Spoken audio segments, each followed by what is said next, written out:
an extremely important topic. You could say it's one of the fundamental premises of what makes Chinese medicine, in my opinion, extremely powerful and extremely flexible in how we look at even basic diseases.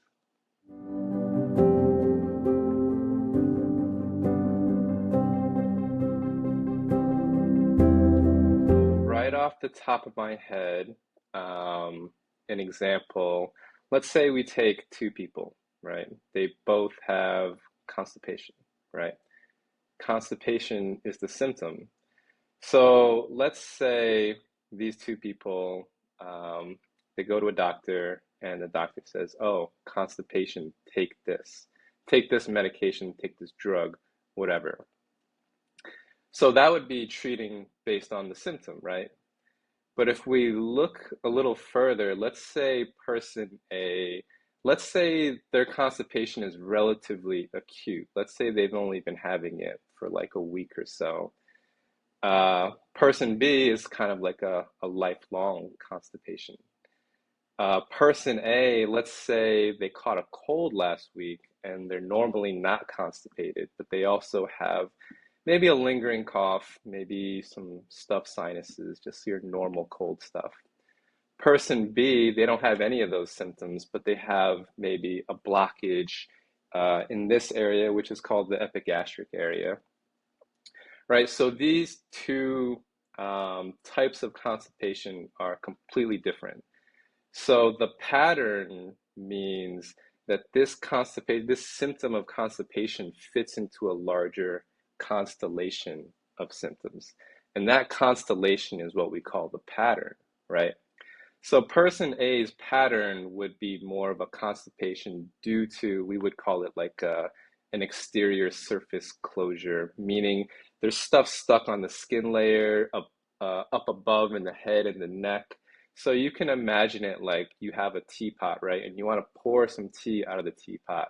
If the top is closed, there's no opening, the water is not going to come out, right? As soon as you take the top off, the water can flow. So that's the idea of, behind how you would treat constipation for person A, right? But person B, their constipation is completely internal. It's chronic. They've had it for, years and years, maybe decades, maybe their whole life, right?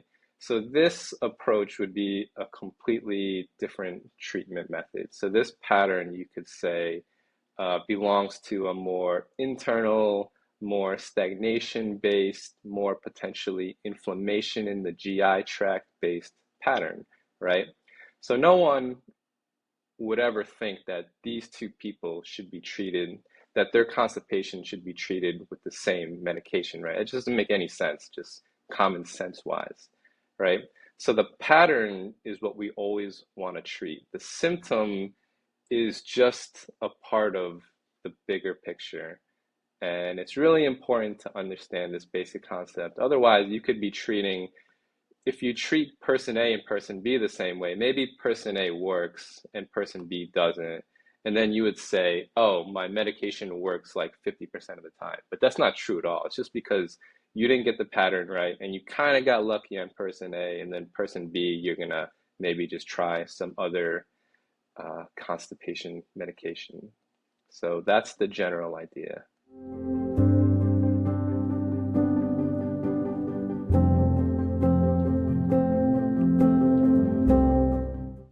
Yeah, so I think this basic concept is just really, just very basic knowledge on how the body works. And I think everyone should understand this.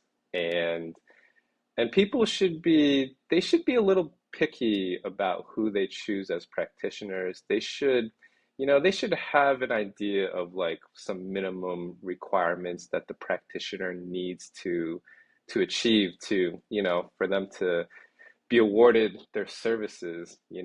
So I think that number one, educating the patient and letting them know that, hey, it's not nearly as simple as take this if you have constipation or take this if you have diarrhea. So, with that knowledge, the patient can be like, they can just be a little more picky and they can be a little more discerning about who they decide to, let them treat them.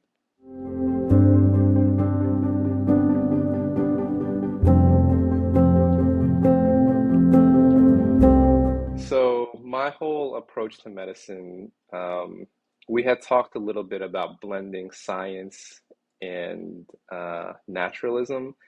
To me, this is completely scientific, although like it's scientific in a way that um, when you apply this way of thinking, then your results are going to be better. So ever since I was in Beijing, I've always looked for like the highest level of medicine. And I felt like once you start thinking of medicine this way, your whole idea of how you're going to approach disease changes completely. And it's actually pretty natural to revert back to, I call it kind of a lower level way of thinking by just treating symptoms. Because what happened early on in my career was you don't really fully have an understanding of why things are happening. Someone comes in and there's many symptoms, you actually don't understand the pattern. And you're just busy trying to get some results. So when you're confused, you naturally will end up going back to treating from a symptom perspective. Um, but as you grow as a practitioner, as you're able to put these patterns together more clearly, you start to see that if you don't understand pattern differentiation, like your practice of medicine is always going to be at best a little random. Sometimes you get lucky, but when you do get lucky, you don't really fully understand why. And when things don't work either, you don't understand why. So you have a very clear ceiling on how high you can get as a practitioner. So just having been taught this way of thinking from the beginning, it's kind of um, it's raised the ceiling and it's shown like it lets me know how far I can potentially get as a practitioner as long as I keep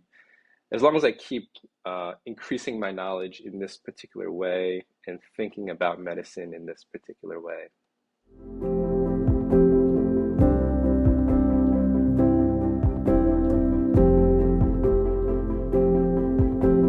So that's a great analogy. And if we kind of riff off that analogy, like the pattern would be, okay, the trunk is here, the hoof is, or the foot is there, and the tail is there, and you start to fill in the pieces, and eventually, if you can see clearly enough, you see the pattern, you see, oh, this is the elephant pattern, whereas that over there maybe is like the lion pattern, right? But if you only have that one piece to go off, if you only have like that one say tail, right? And that's your one piece. And you're saying, okay, I'm hoping this is an elephant and I'm going to treat it as an elephant, but it could be a horse or it could be a dog, right?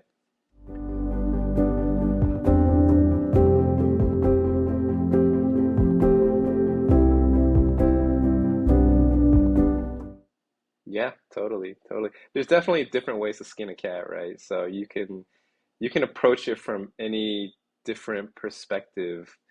But I think something that holds true for any type of medicine is if you just practice from a symptom picture, you're not going to get that far, period.